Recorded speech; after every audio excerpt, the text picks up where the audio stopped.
Alors rappelez-moi vos prénoms Max, et vos filières. je suis en réseau et télécommunications. Ok. Et moi c'est Evan et je suis en informatique.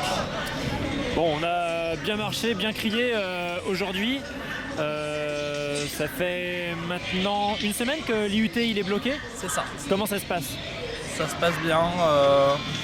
On a toujours quelques militants par-ci par-ça. Là, on se relaie. Et globalement, on vote toutes nos décisions.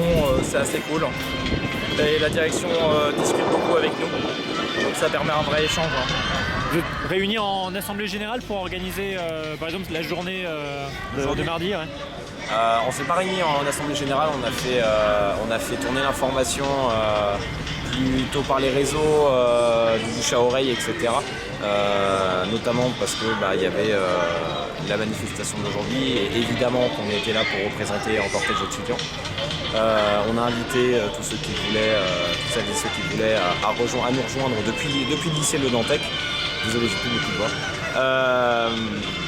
Et de manière générale, là on a une assemblée générale pour savoir comment est-ce qu'on va planifier la suite des choses. Ce matin on a bloqué le rond-point Kernilien, je crois. Le rond-point du... Boutil. Finesse, oui. C'était l'un, Kernilien, c'est Guingamp. c'était l'un ou l'autre.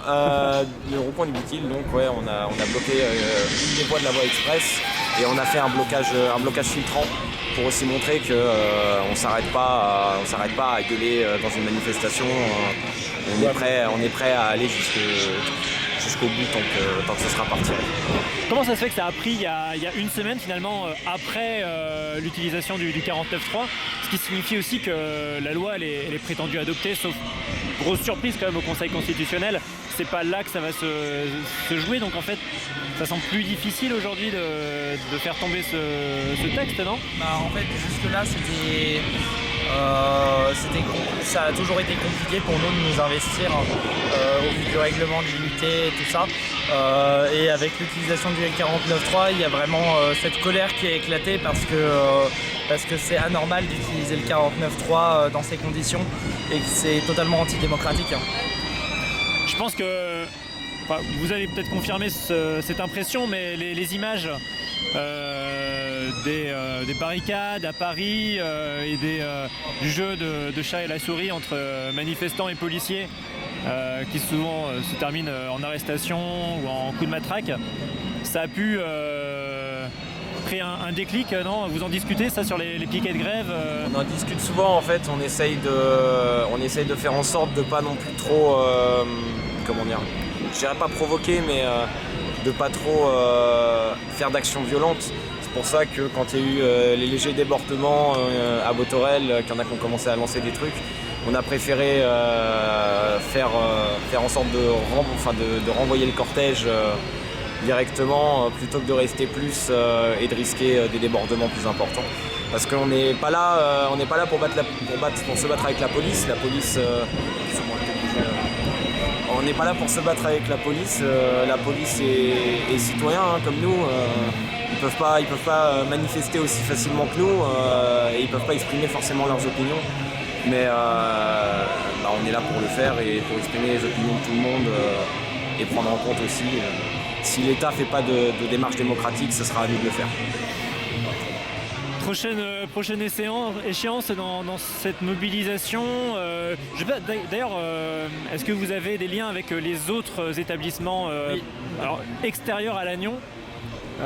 Est-ce qu'il y a une interfac Non, il n'y a pas une interfac, mais on a notamment des liens via l'Union Pirate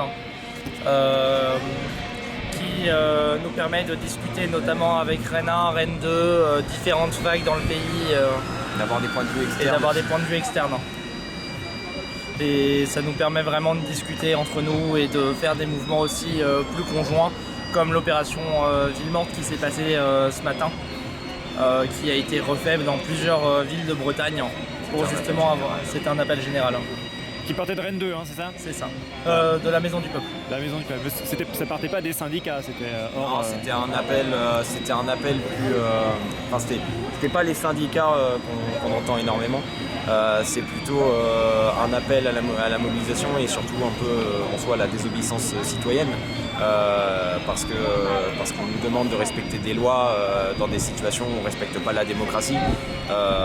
Et pour moi c'est absurde de demander aux gens de se taire et d'arrêter d'exprimer leurs idées alors que c'est le fondement même d'une démocratie et qu'on n'en prend pas compte en fait.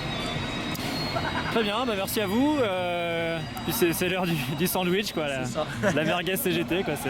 Ah, il faut. Et après AG. Ouais, Exactement. AG cet après-midi. Allez, c'est à vous. Merci à vous. Merci, Gloria.